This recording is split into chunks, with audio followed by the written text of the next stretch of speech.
Use this leader to focus the picture and adjust the sound volume. The film will then be ready for correct projection.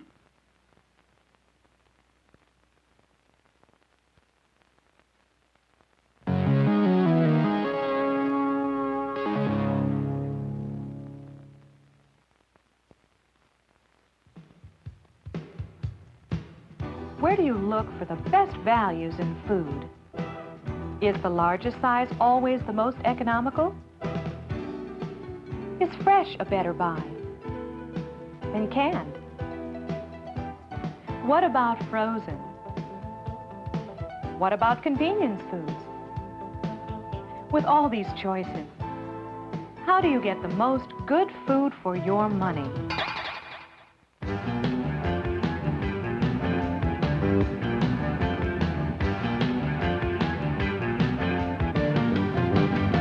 Food is one of the most important things on which we spend our money. We also have to consider fiber, fat, and nutritional value. But with so many different foods available, how can we be sure we're getting the most food and the most nutrition for our money? Well, there are ways to do just that. In this film, we'll visit a few experienced shoppers and have a look at how they go about getting more from their food budgets. Let's start with Cheryl, who's getting ready to go to the market. Hello there. Oh, I'm sorry to startle you. Excuse me, this is a little bizarre. Do I know you? Well, no, you don't. But you see, I'm a film host. Perfectly harmless. Okay, what are you doing here? Well, we're looking into how people can get more food and more nutrition for their money. I was hoping you could give us a few suggestions. I see. Well, maybe. Well, I thought since you're going to the market. Yes, I am. And since I do most of the shopping for my whole family, you know, my mother and brothers and everybody, I could probably give you some really good tips. I'm ready. Okay. To start out, I always make a list. A list keeps me from buying things impulsively. I know, buying things you don't really need because it seems like a good idea at the time. Exactly.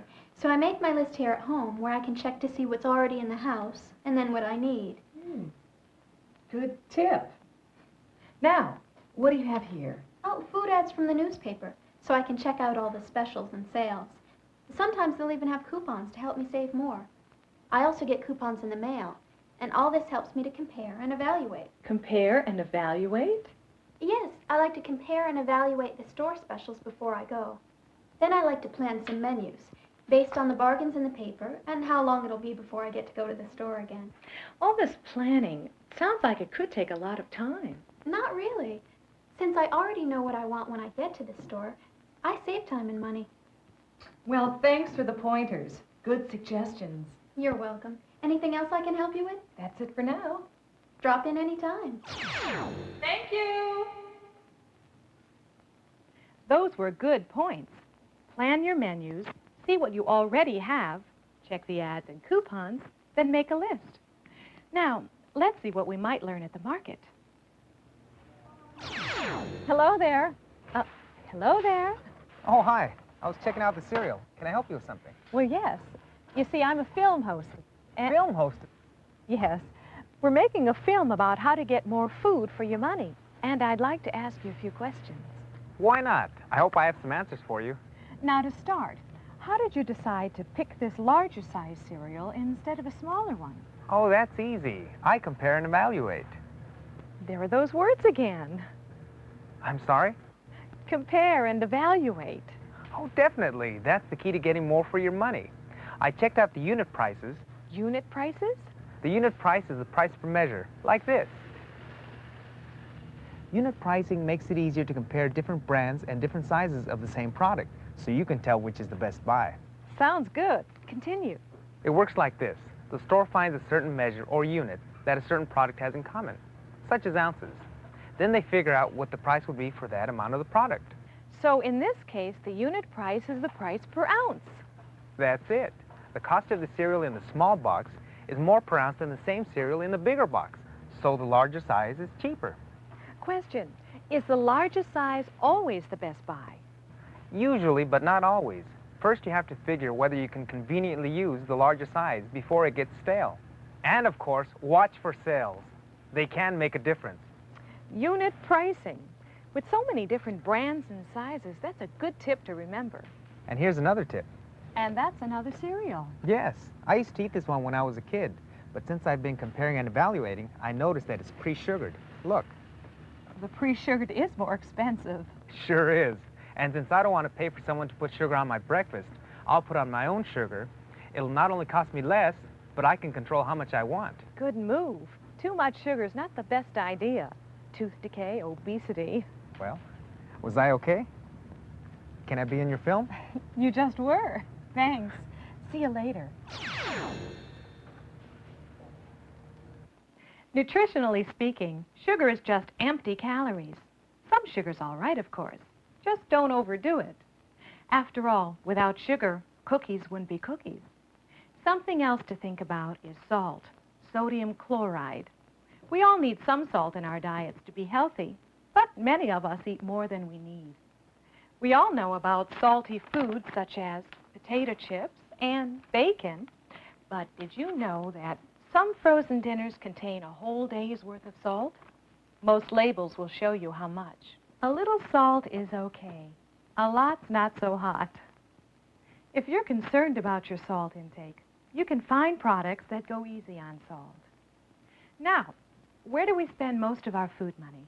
Think about it. That's right, the meat department, where we also get chicken and fish. You know, important protein foods and foods low in fat. Let's look in on Mary, another smart shopper. Oh, I'm sorry. I didn't mean to startle you. But sometimes the way I get around can shake people up. I'll say it does. You know, I've seen this in the movies, but of course we're not in the movies. Are we? Well, yes, we are. I should have known. Well, how can I help you? How do you get the most protein food for your money? Oh, easy. I compare and evaluate.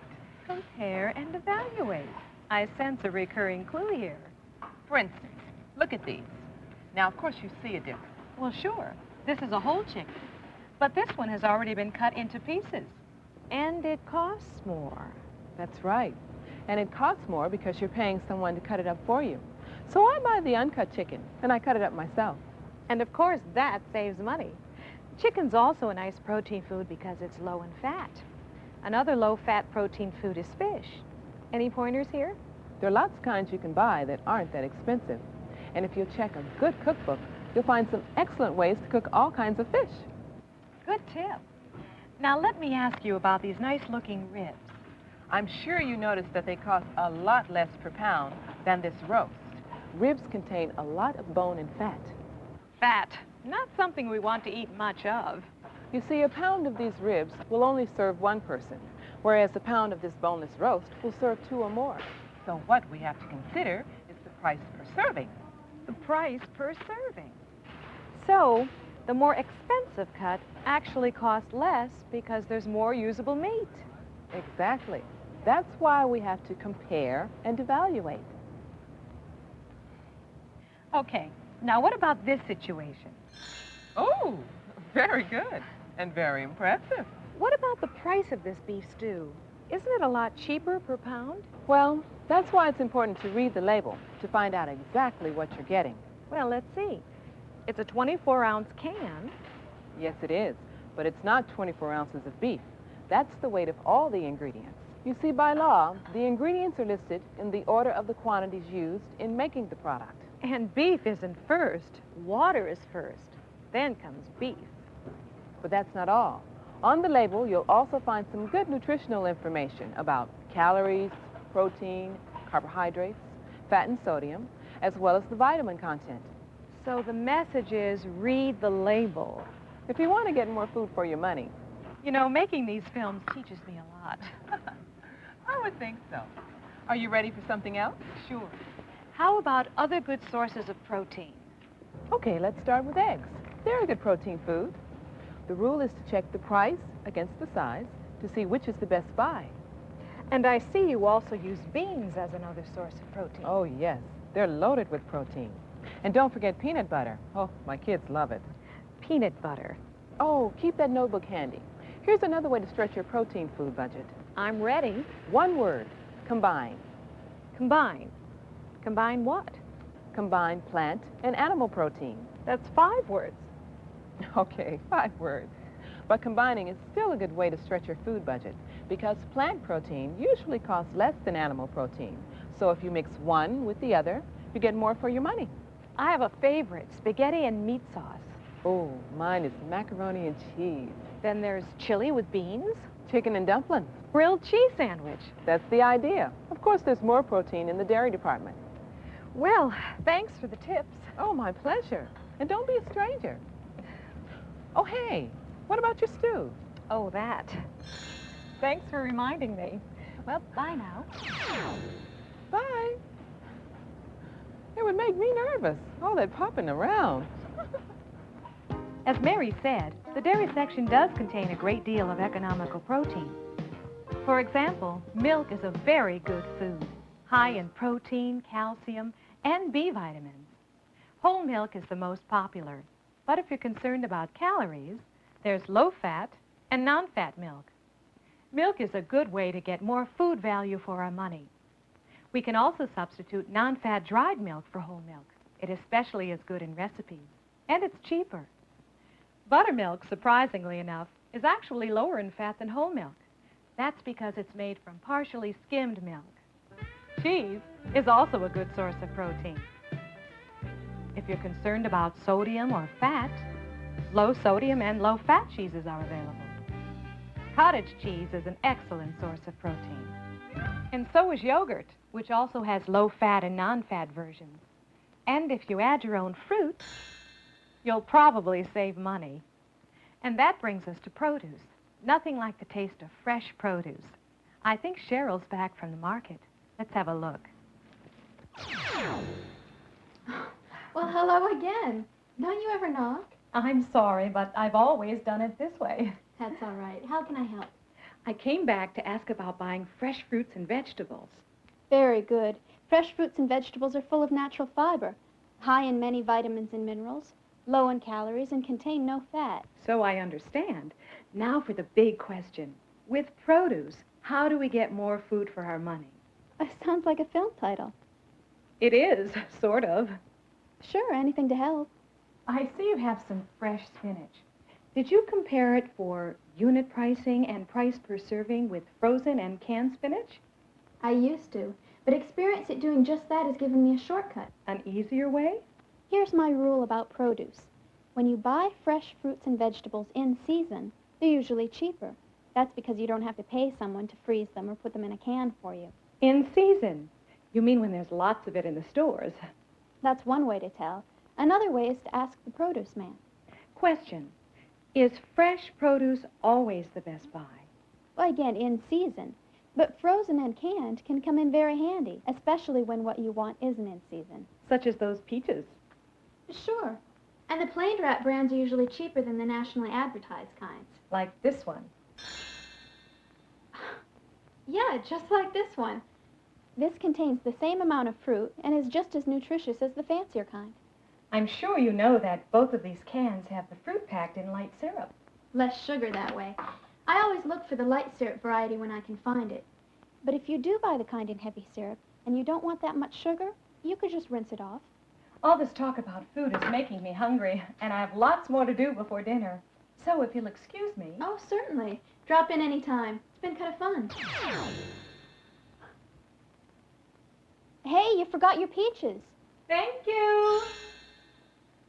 And now for a big item that's getting bigger, convenience foods. You know, all those frozen dinners, canned chilies, rice mixes, etc., etc. When you buy a meal like this, of course you're paying for someone to make it for you.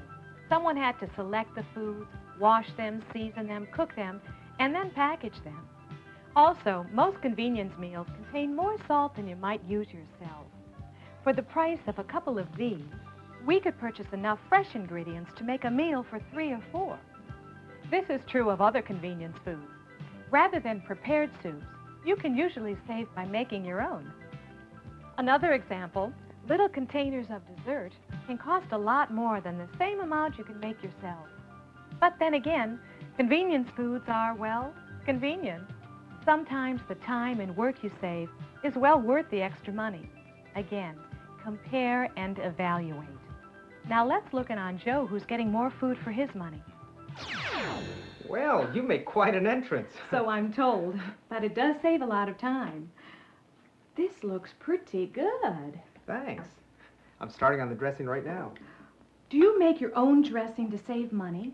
Well, that's one reason. Most dressings take so little time and are so cheap to make. I usually do my own. And they're always fresh. It also gives me a chance to experiment with new flavors without spending money on the whole bottle. How did you learn to do this? Oh, that's easy. Recipes in the paper and in cookbooks. But you've hit on a point about saving money that I think is really important. Buying food is like anything else. The more you know about it, the easier it is to compare and evaluate. Very good. An example? Sure. Take these mushrooms, for instance. I used to simply scoop up a bunch of mushrooms or any other vegetables and fruits and take them home. Then I read somewhere that it was a good idea to take a real good look at any fruit or vegetable you buy. You know, check them over for bruises, freshness. Be sure they're in good condition. Now, if they're packaged, I really look them over. And that's another way you save money. Now I never have any bad ones to throw away. You read about this somewhere? Exactly. You can get information from a lot of places, even a film. Like this one. Why not? That's just about right. Would you care to stay for supper? I'd love to, but I have to get on with this film. Mary's putting out dessert. Okay. Another time then. Thanks very much. Pity, this is so good. Hello again. Hello. You do get around, don't you? Indeed I do. There's a lot to learn about for a film like this. I was talking with another smart shopper about pre-made convenience foods. I was wondering why you bought a ready-made cake. Aren't cake mixes usually less expensive? Well, for the most part, that's true. But here's how I look at it. The price on this cake has been reduced because this cake is a day old. You know, day-old bakery items are usually still good. So you save money and have a lovely cake besides. And this is true of a lot of bakery items, like muffins and bagels and breads. If you're going to eat them soon, you can save a lot of money on your grocery bill. There's just one more thing. Oh, ask away. It's your movie. I've heard a lot about vitamin pills and food supplements. What do you think? Well, nutritionists say that if you eat a well-balanced diet with a variety of foods from the basic food groups, you generally don't need to spend money on food supplements and vitamin pills. Besides, real foods taste much better than vitamins. To me, anyway. Well, thank you for all your advice. I have to be going now. Oh, don't mention it. And good luck with the film. We've seen a lot of ways we can get more food for our money. We can sum it up in about 7 rules. Here's the food savings countdown. Rule number 7. Always use a shopping list and read the food ads for bargains. Rule number 6. Read the label for all the things you need to know. Rule number 5. Buy fresh fruits and vegetables when they're in season. Rule number 4. You often save with plain wrap brands in canned and packaged goods. Rule number 3. Try some alternatives to meat. Rule number 2. You pay extra for convenience. And now for the big one, the most important rule. Rule number 1. Compare. And Evaluate. And that's how we can all get more food for our money.